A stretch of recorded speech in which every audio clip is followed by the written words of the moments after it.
Good morning. Ito, luto ako ng manok sinabaw.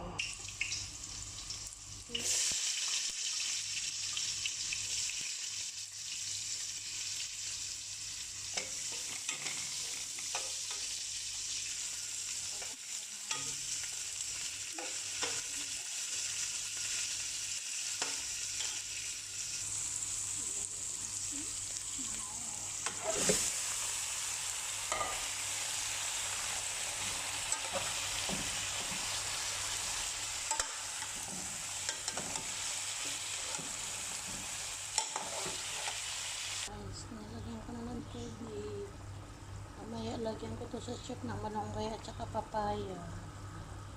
Hindi kompleto. Ang papaya at saka malunggay, doon muna sa siya. Tapos,